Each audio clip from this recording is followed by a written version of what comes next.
when the living in the human society is to try to be like a human being, whether it's the human attitude and exceptional human knowledge. This is what is said. Even though a person has the gotten in education or skill in order to get enough for food, clothing, and shelter for himself and for his family. He won't get the money from anyone. If he doesn't make effort at work, a person is not complete when he doesn't have enough to live on. Therefore, a person must gain a skill and then work at a job. If the person works, he gets the paid. There is nothing difficult about having enough to live on for oneself and one's family. If the person uses his pay in moderation. In society, he has no causes for feelings inferior. Good health and human relationships are about all that the people is needed. Most people think that if their health is good and their relationships are all right, as the world is complete. But it cannot be said that the person is a true human being, only the being having enough to live on in the world. According to this statement, a person is not a true human being yet.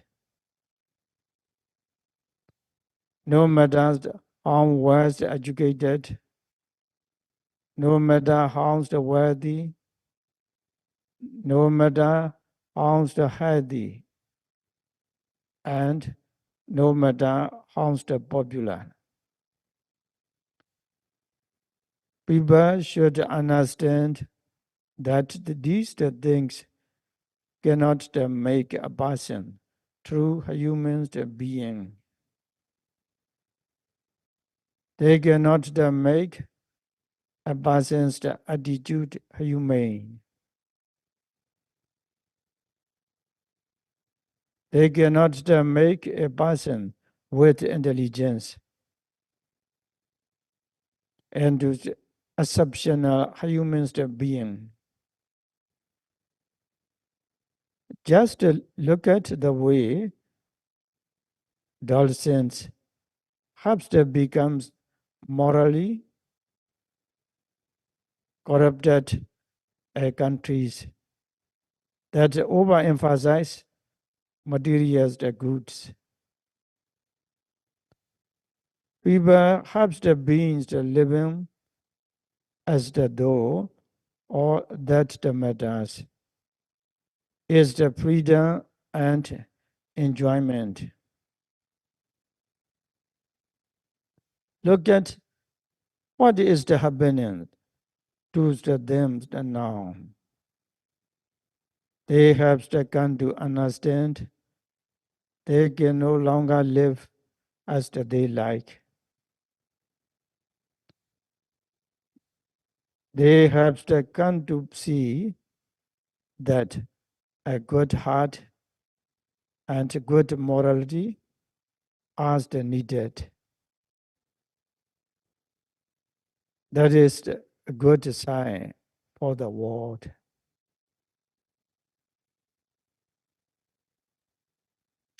Thus, the Buddha used the word sikha. People who want to raise their stats, search for ways to become truly human,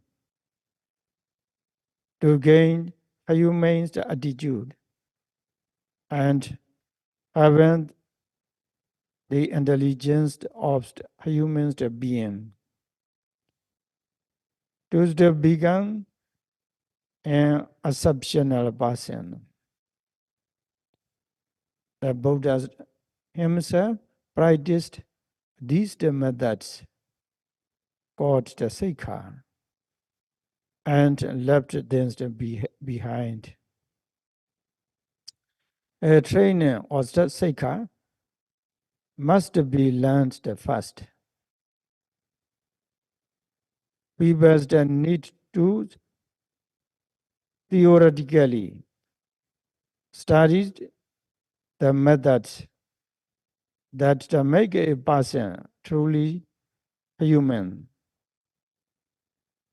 that give the ability to keep the mind humane, and that make a person who has the human intelligence into a exceptional person. That is the core study. After having learned theoretically, people should have the desire to really learn, or the desire to make their actions, speech, and mind pure, and elevate their lives. You should have the faith and the confidence in the methods, as well as the desire for the purification. That is very important. He has given Dhamma talks every day in accordance with the Buddha. He is saying a little bit each day about how the people who want to elevate their status in life can become truly human. Perhaps the human attitude and having the human intelligence becomes the exceptional humans and beings. This is so that after hearing what is said, feelings of the confidence will arise that what was said is the true. When faith has arisen, the desire will be awakened to become truly human, to develop a humane attitude, and to become an exceptional human being. Once the people reached this stage, effort naturally arises.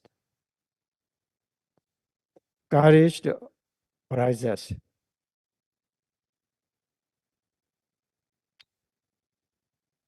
Courageously going all out. People will give the priority to the behaviors like a true human being.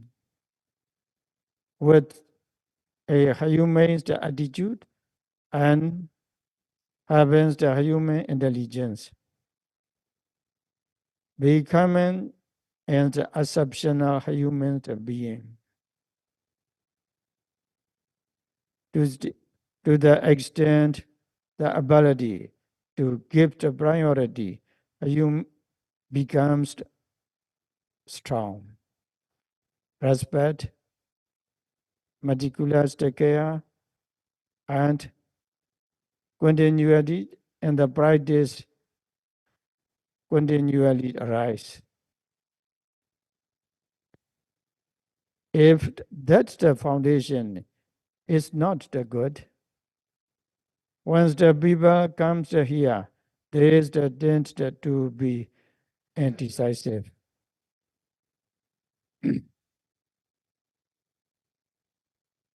There is a rule when the practicing Vipassana and Vipassana. So he said, always the note at the object, the horizon, the moment, with the energy and amen. Always the note at the object, the horizon, the moment, with the energy and the amen. Oh, okay, repeat after me. That's just the same. Always the note at the object, the horizon, moment. Always the note at the object, the horizon, the moment. Always the note at the object, the horizon, the moment. With the energy and amen. With the energy and amen. Always the note at the object, horizon, the moment. With the energy and amen. Always the note at the object's horizon, the moment.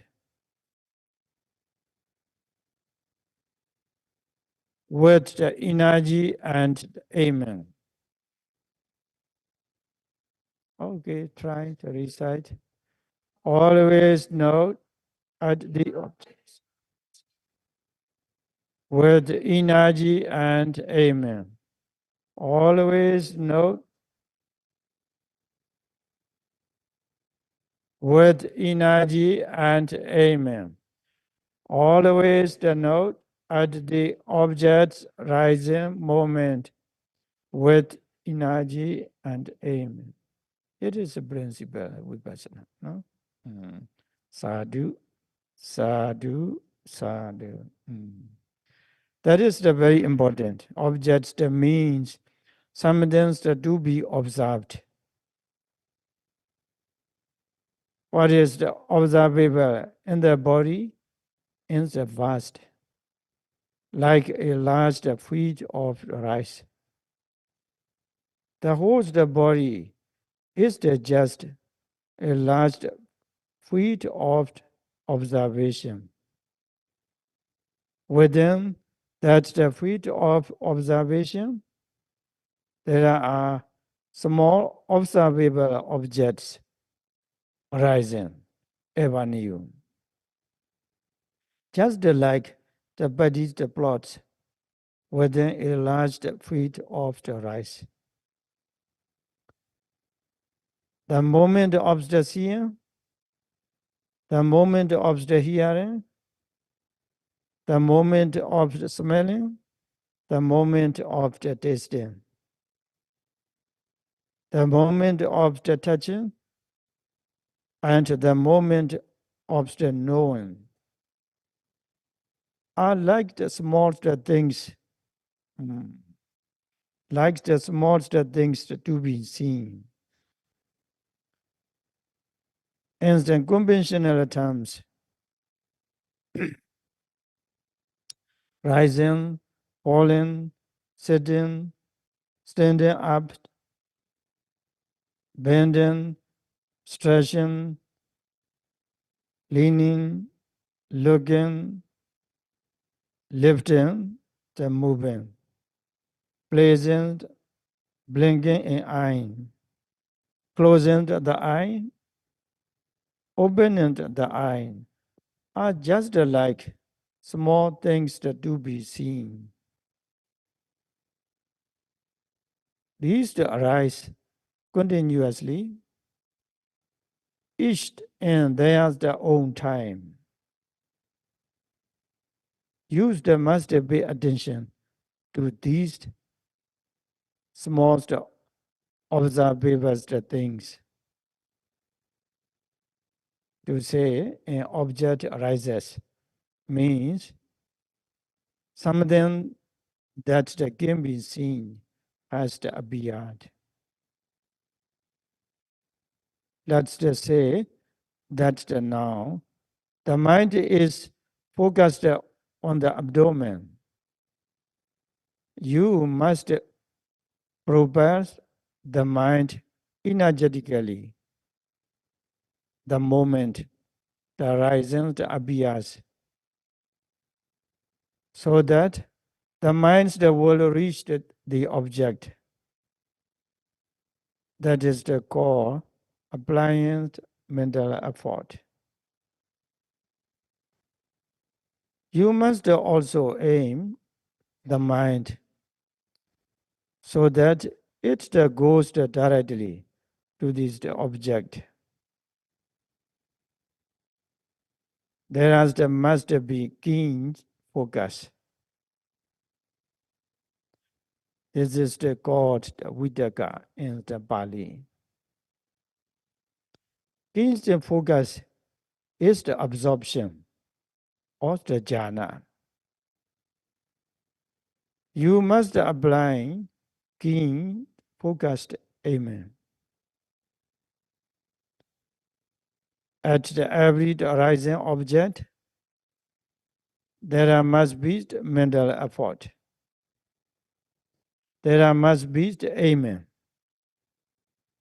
You must always observe the aim is the object with mental effort and the aim every second of the time.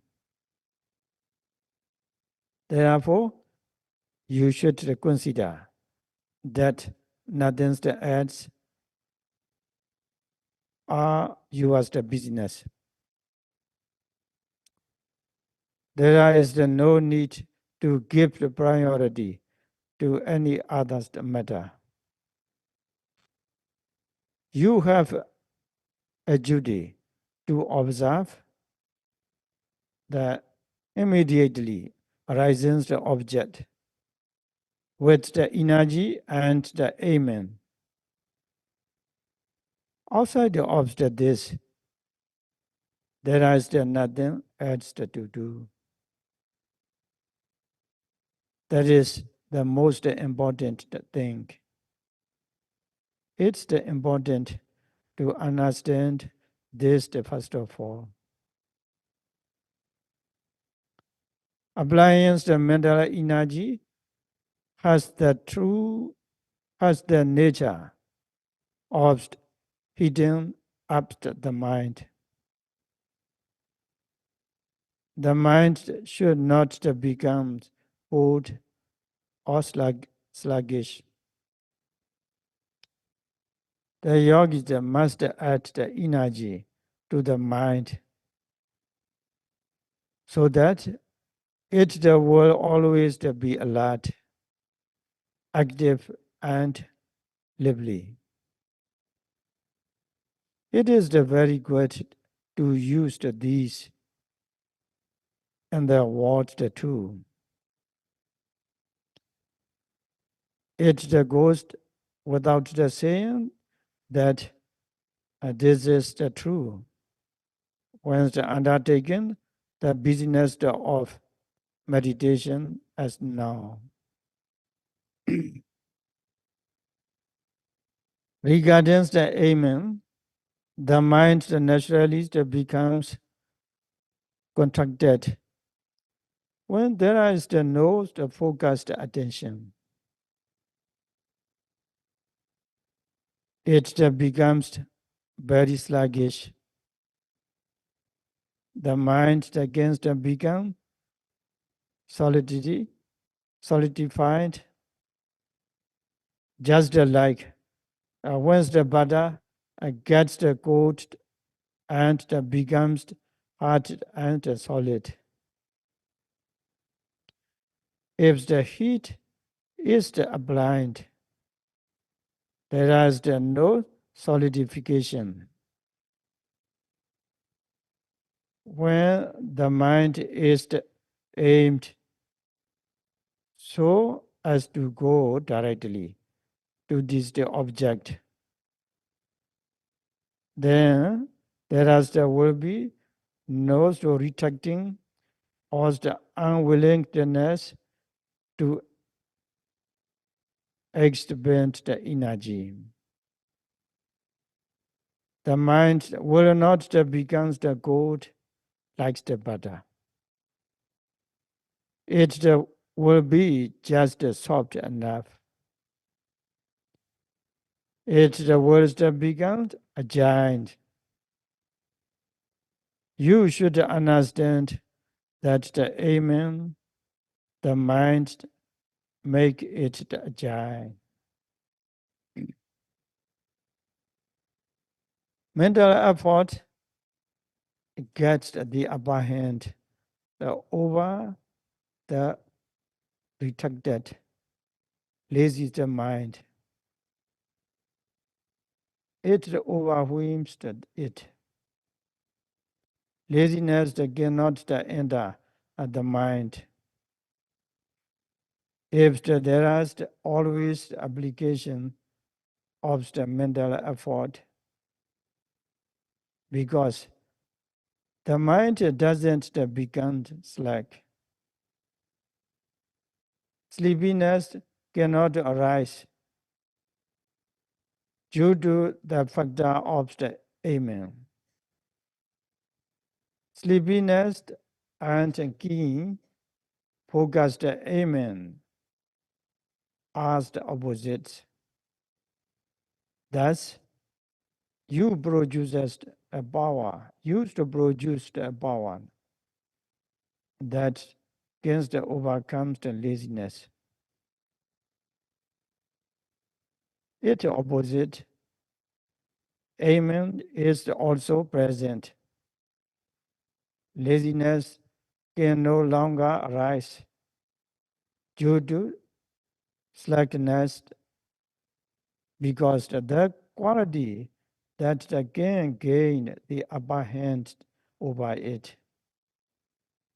Plus, it's the opposite are both the present. The mind that becomes the alert and fresh all the time. The present, the benefit is that the sleepiness that cannot arise. When yogis place the mind on the abdomen during sitting and applies mental effort and the amen with every rising and falling. Energy and the amen gain the upper hand over the slack mind, takes with laziness. At the start of the practice, sleepiness is the closest enemy and gives yogis the most trouble. It is important to gain the victory over it first of all. Okay, we will stop our discourse for today. So by the practice Vipassana meditation, may all the yogis be liberated from all the suffering. Sadhu, sadhu, sadhu.